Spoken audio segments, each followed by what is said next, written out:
Sometimes you have to learn the things not to do. I think my coaches taught me a lot about what not to do. We overtrain, so we're extremely fatigued. And I learned the importance of, talking to my players, finding out where they exhausted. If they were tired, we backed off in practice a lot. So that was one of the things that was really honed into me. The second thing that was really important was because if you listen to the coaches that I had, they're from communist countries back then, extremely communist countries, and they were very negative and very forceful at what they, how they talked to us, and there's no communication.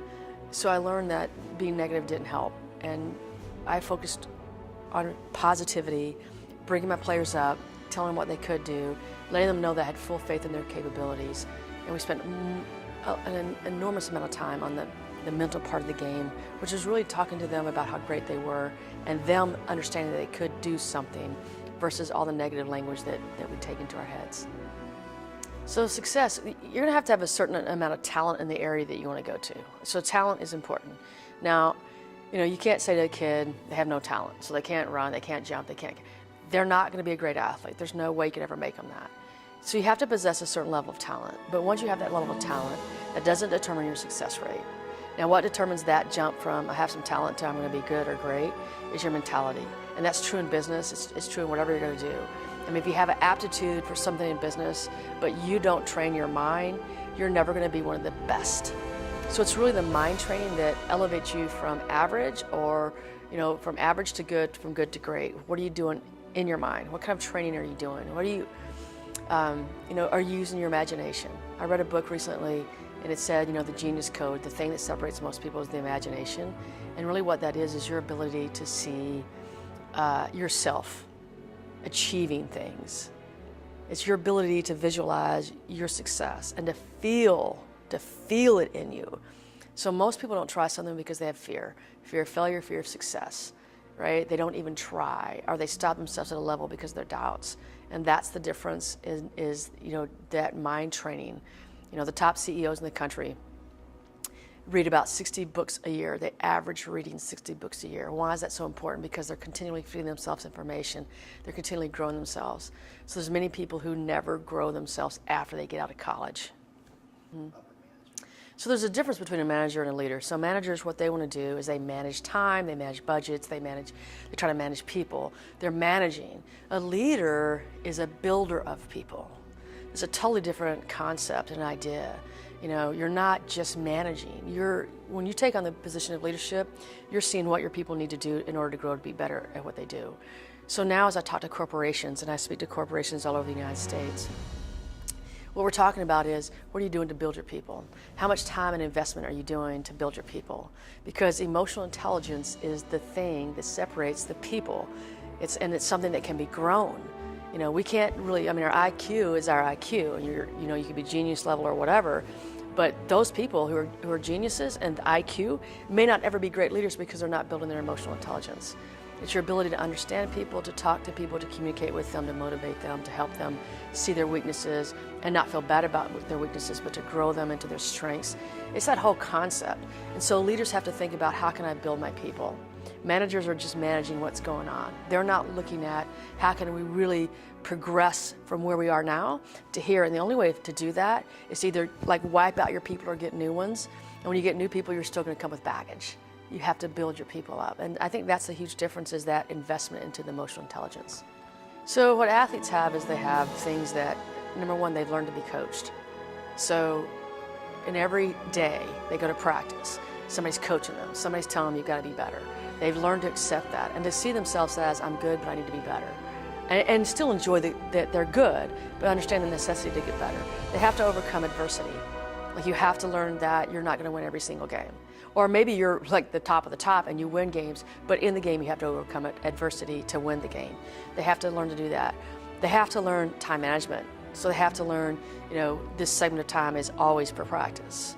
This segment of time, since I'm in this segment of time, I have to get my work done over here. They learn that. They learn the ability to lead or to be led. So you have to learn both ways. You have to learn to either lead or be a follower. And that's essential, because either we need leaders or we need people who understand the system, that we follow.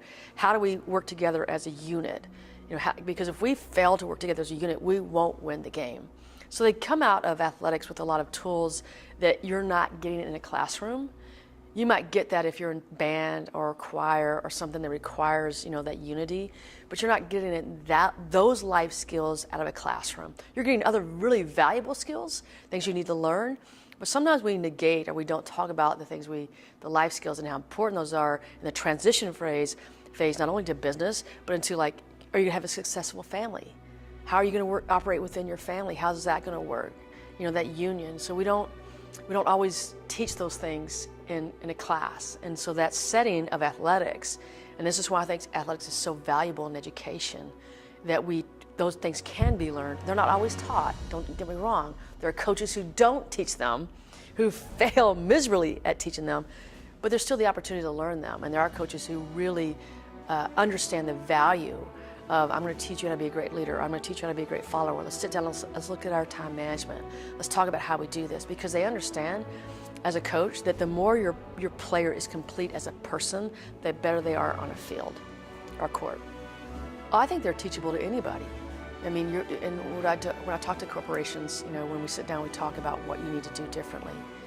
We talk about classes. How can you bring people in? How do you teach them things like, how do you receive constructive feedback? I call it coaching tips, but how do you receive that? And why do you want to receive that? How do you give that to other people? How do you stop being a victim? What are the tools you need to overcome adversity? I mean, those are skills that can be taught, and they're just not they're more like in an academic setting. Let's talk about great coping skills. Sorry. Let's talk about great coping skills. Let's talk about, how do you deal with adversity when it comes to hit you? I know people right now, I have a friend right now that's age 55. He's gone through a rough patch in his life because he never developed the skills he needed to deal with adversity. He just crashed and burned.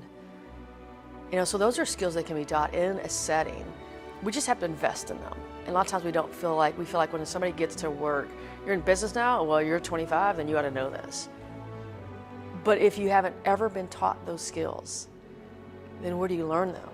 And that's why it's so important that we're investing in people at all levels. I think that we should be investing in teaching people emotional intelligence skills throughout, or what I'm talking about is overcoming adversity. How do you deal with a person who's on you and he screams at you and yells at you? What do you do back with that? How do you become an assertive communicator? All those kind of things that you can learn in an athletic setting, because you're in it every day. How can you learn those in an academic setting? And you can. Communication is essential. I mean, almost everywhere I go with different people, this is what they say. CEOs, presidents, leaders, we struggle with communicating. Well, let's think about how we communicate now. Everything is this. We think that texting is synonymous with talking. We believe that to be true. We think that emails are the best way for communication. And what we're doing is we're missing that face-to-face. We're missing the energy that comes off me to you, right? We're missing, and we're not taught. I ask this question in almost every seminar that I give, and I ask people, how many of you, when you were growing up, did your parents, when they had a conflict, sit down at the table and go, honey, I just want to hear what you have to say. Let's talk about this. And inevitably, I'll have one or two people out of 50 or 100 that will raise their hand and say, yeah, my parents did that. So where do we learn our communication skills?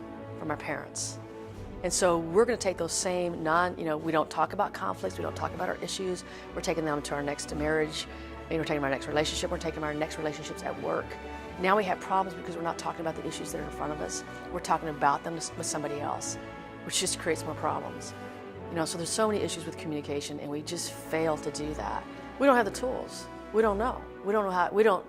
If I ask people, what's the difference between like an assertive communicator, an aggressive communicator, and a passive aggressive communicator? They'll go, I don't know. They don't have any clue of what that looks like. They don't know how to be assertive. They don't know how to talk without getting angry or getting upset or taking things personally. They don't have the tools. They don't have the tool set when they sit down with somebody else to do a conflict resolution. They don't know the ground rules. How do I start it? What do I do? What is the process? We just don't have the tools. And the fear factor is there, as you mentioned. I mean, some people won't talk to somebody else because they're afraid that that person's going to, seek revenge, or that person's going to hate them worse, or it's not going to solve the problem. But here's a guarantee I can make: if we're not talking about it, I can guarantee you this: it's not going to get better. Like, there's no guarantee that if we have the conversations that's going to be solved, but it's a guarantee that if we don't have them, there's a guarantee, absolute guarantee, that it won't get better. So you have to decide, you have to have the tool set, which we don't know. We've not been taught. Where do we learn it? Our parents don't teach us our tool set. So we have to have those tools so we have the ability to communicate. And it's the failure. It's the failure in universities, it's the failure in businesses, it's the failure on teams, because we don't have that active communication going on. I would say that the most important thing that they can take is to become a lifelong learner. That this is not, because you graduated, it's only the first step. There's so much knowledge that you don't know. There's so many things out there that you can fulfill yourself with. There's only, we hear negative all around us. I mean, the news is negative. We hear people gossiping. We hear people, negative, negative, negative. The only way to fuel ourselves is to keep inspiring ourselves to learn more. Go to seminars, go to listen to webinars, listen to podcasts, read books, surround yourself with, supportive people. Grow yourself, like invest in you. You're important enough to invest in you on a daily basis to continue to grow you. Because that's the only way, really, the only way you're going to be super successful in whatever it is you want. And if it's just you want a great relationship, that's still the key, right? It's still the key, whatever it is. And so what we've discovered is only 1/3 of all high school students, 1/3 ever read another book after they leave high school. 51% of all college students, 51% never read another non-fiction book again after leaving college. We stop learning. We just stop, and that's the whole thing about, there's a great quote by John Wooden that said this: "It's what you learn after you know it all that counts." It's what you learn after you know it all that counts.